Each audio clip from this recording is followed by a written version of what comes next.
ভাইফোঁটায় মামার বাড়ি গিয়েছিলাম। তো ভাই বোনেরা একসাথে হলে যা হয় আর কি।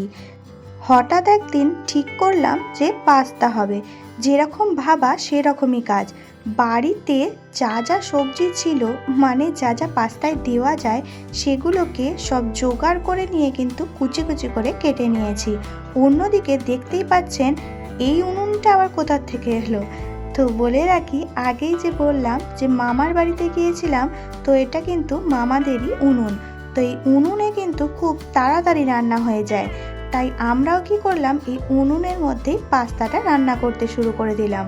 প্রথমে কড়াইয়ের মধ্যে জল চাপিয়ে দিয়ে সেটা একটু ফুটলে অল্প পরিমাণে সাদা তেল দিয়ে দিলাম। তারপর পাস্তাগুলো দিয়ে দিলাম।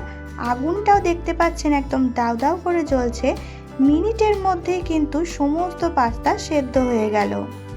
এই যদি গ্যাসে করা হতো, এটা কিন্তু মোটেই এত সহজে হতো না। দেখুন দেখুন কত তাড়াতাড়ি সেদ্ধ হয়ে গেল, আর জলও একদম শুকিয়ে গেছে।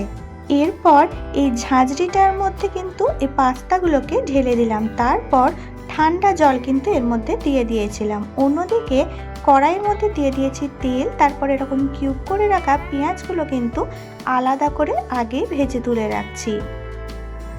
ও হ্যাঁ, পেঁয়াজের মধ্যে কিন্তু শুধুমাত্র নুন দিয়ে ভেজেছিলাম। এরপর বাকি যে সবজিগুলো ছিল সেগুলোও কিন্তু ভেজে নিতে হবে।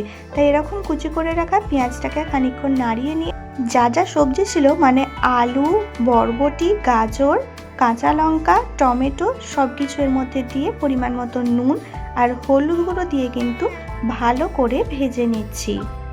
যেহেতু এই সবজিগুলো সেদ্ধ হতে একটু বেশি সময় লাগে, তাই উনুনের আঁচটা কিন্তু একদমই মিডিয়ামে রাখা হয়েছে। তাতে করে আলু আর সবজিগুলো সেদ্ধও হয়ে যাবে আর পুড়েও যাবে না। ততক্ষণে যেহেতু এই পাস্তাগুলো আর এই সবজিগুলো একসঙ্গে দিয়ে ওই ছোট কড়াই নাড়া যাবে না, সেই জন্য একটা বড় কড়াই কিন্তু এখানে নিয়ে নিয়েছি।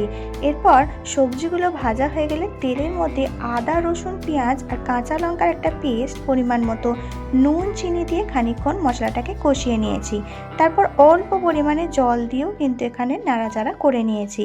এরপর একে একে এর মধ্যে কিন্তু আমরা দিয়ে দিচ্ছি সয়া সস। কালারটার জন্য একটু বেশি পরিমাণে দিলাম, যেহেতু এখানে কিন্তু পাস্তার পরিমাণটা অনেকটা বেশি। এরপর ওই যে পাস্তাগুলো আগে জল ঝরতে রেখেছিলাম, সেগুলো কিন্তু অল্প অল্প পরিমাণের মধ্যে দিয়ে ভালো করে অ্যাড করে নিচ্ছি। দেখুন সয়া সসের সঙ্গেও কিন্তু ভালো করে মেশানো হয়ে গেছে।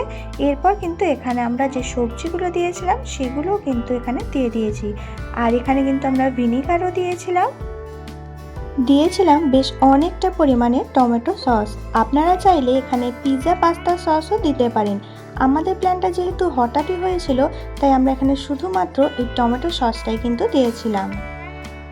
টমেটো সস দেওয়ার পরেও কিন্তু ভালো করে নাড়াচাড়া করে মিশিয়ে নিচ্ছি। এরপর আরেকটু স্পাইসি করার জন্য এখানে আমরা দিয়ে দিলাম শুকনো লঙ্কার গুঁড়ো আর কাঁচা লঙ্কা। আবারও নাড়াচাড়া করে নিচ্ছি। এরপর সবাইকে সার্ভ করার আগে কিন্তু আরেকটু পরিমাণে সস ওপর থেকে ছড়িয়ে নিয়ে কিন্তু নাড়াচাড়া করে নিচ্ছি। তো আপনারাও কিন্তু চাইলে আমাদের মতো এরকম রেসিপি বাড়িতে বানিয়ে খেতে পারেন। আশা করছি আপনাদেরও ভালো লাগবে। Thank you.